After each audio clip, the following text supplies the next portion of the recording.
write-up. That's when you're describing to me the elements and principles you use, and a couple other questions. What we hear many times is that deeper learning is just too hard for teachers, and you can't do it at a high quality at any scale. And at Envision Schools, we just don't buy that argument.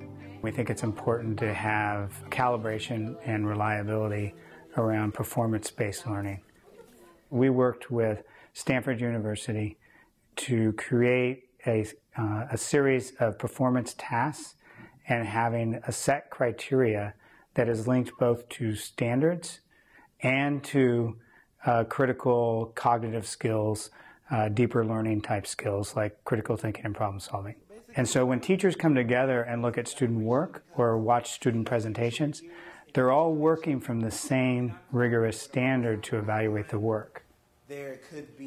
We have a list of standards that we're looking for, and as students make their defenses, we are looking to see if they are fulfilling all of the expectations in that defense.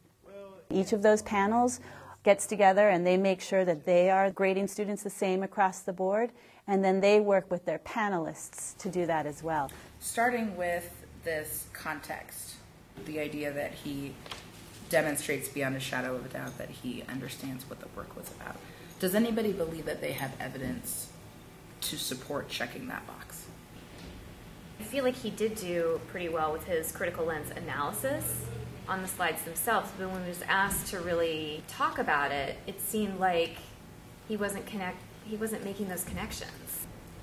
We really encourage each other to make sure that we are offering evidence for the expectations that we have for students related to the defenses. So we might be talking about, is a student actually showing mastery of knowledge in science through this defense? Did they actually give the evidence necessary so that we could say that they showed at a proficient level mastery of the science lab that they were presenting? And we push each other to go back and think, what did they say? How did they answer the question? What evidence did they offer? Student presents evidence appropriately and consistently to support claims and arguments about the content. So has used evidence to back up his claims. He gave a really clear explanation of why the answer was what it was for this Ferris wheel. So he gave a description of why it needed to be, the formula that it was and how that Miss Lennon would end up jumping to. It's a great learning experience and it's a great learning tool, and it pushes students to do high quality work, and it's really high stakes.